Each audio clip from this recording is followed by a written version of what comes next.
কথিত আছে সব তীর্থ বারবার, গঙ্গাসাগর একবার। আর এই মুহূর্তে সাগরের অফুরন্ত জল আর মানুষের স্রোত সব মিলিয়ে মকর সংক্রান্তির পুণ্য তিথিতে ভরপুর হয়ে গিয়েছে গঙ্গাসাগর। যেন একটা ছোট্ট ভারতবর্ষ সেখানে নেমে এসেছে। এই মুহূর্তে মানুষের ভিড়, জাঁকিয়ে পড়েছে শীত, আর শীত কাটিয়ে পুণ্য লাভের আশায় মানুষের ভিড় যেন ঠিক ঠিক করছে। যত দূর অবধি চোখ যাচ্ছে সব দিকটায় মনে হচ্ছে এই গঙ্গাসাগরের যে ভিড় দেখে তা মানুষের ভিড়েই কিন্তু ভরে উঠেছে। গঙ্গাসাগরে মকর সংক্রান্তির পুণ্য স্নান এবং সেই স্নানের ছবি একেবারেই ভোর রাত থেকে উঠে আসছে। আপনাদের দেখিয়েছিলাম সকালেই যে গঙ্গাসাগরের যে পুণ্য স্নান, সেই পুণ্য স্নান কিন্তু সেই ছবি কিন্তু উঠে আসছিল। এবং মকর সংক্রান্তির পুণ্য তিথিতে আজ গঙ্গাসাগরের ছবিটা আপনাদের দেখাবো। সরাসরি মেগা কভারেজে আমাদের সঙ্গে রয়েছেন আমাদের প্রতিনিধিরা। আমাদের সঙ্গে রয়েছেন কোয়েল মণ্ডল, আমাদের সঙ্গে রয়েছেন রাজু দাস। প্রথমে যাব কোয়েলের কাছে। কোয়েল, এই মুহূর্তে গঙ্গাসাগরের যে ছবিটা, সেই ছবিটাই তোমার কাছে জানতে চাইবো।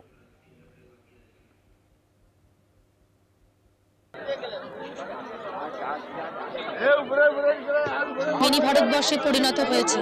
রবিবার মধ্যরাত থেকে অর্থাৎ 12টা 13 মিনিট থেকে শুরু হয়েছে মকর সংক্রান্তির পুণ্য স্নানের শাহী সময়, এবং তখন থেকেই কিন্তু গঙ্গাসাগরের যে সমুদ্রে কিন্তু একেবারেই উপচে পড়া পুণ্যার্থীর ঢল নেমেছে এবং সমুদ্র তটে সেখানে কিন্তু শুরু হয়েছে পুণ্যার্থীদের আগমন।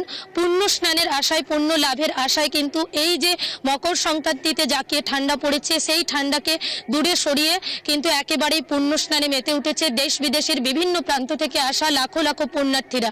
যতদূর চোখ যাচ্ছে সাগর তট জুড়ে ততদূরই পুণ্যার্থীদের সমাগম চোখে পড়ছে।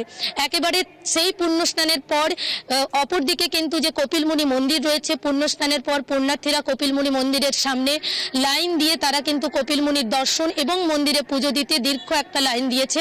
এবং এই যে প্রশাসনিক ব্যবস্থা পুণ্য স্নানকে ঘিরে, সেটাও কিন্তু যথেষ্ট আঁটোসাঁটো রয়েছে।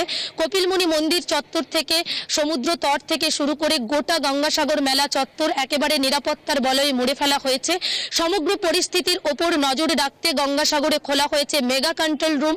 প্রায় 1200টি সিসিটিভি ক্যামেরা লাগানো রয়েছে এই গঙ্গাসাগর মেলার বিভিন্ন পয়েন্টে, নামখানা থেকে শুরু করে কচুবেড়িয়া, লট নাম্বার 8, গঙ্গাসাগর মেলা প্রাঙ্গণ, সমস্ত জায়গায় সেই প্রায় 1200টা সিসিটিভি ফুটেজের যে সমস্ত সিসিটিভি ক্যামেরার ফুটেজ, সেই ফুটেজ কিন্তু এই মেগা কন্ট্রোল রুম থেকে দেখা হচ্ছে। প্রত্যেক পরিস্থিতির ওপর নজর রয়েছে দক্ষিণ 24 পরগনা জেলা প্রশাসনের। কোনো রকম অপ্রীতিকর ঘটনা যাতে না ঘটে সেদিকেও কিন্তু সজাগ দৃষ্টি রেখেছে দক্ষিণ 24 পরগনা জেলা প্রশাসন এবং পুলিশ প্রশাসন।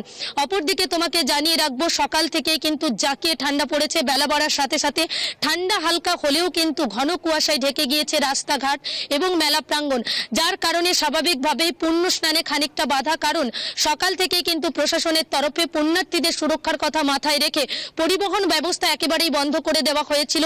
বেশ কয়েক ঘন্টা বাস চলাচল এবং নামখানা থেকে লঞ্চ চলাচল বন্ধ রাখা হয়েছিল।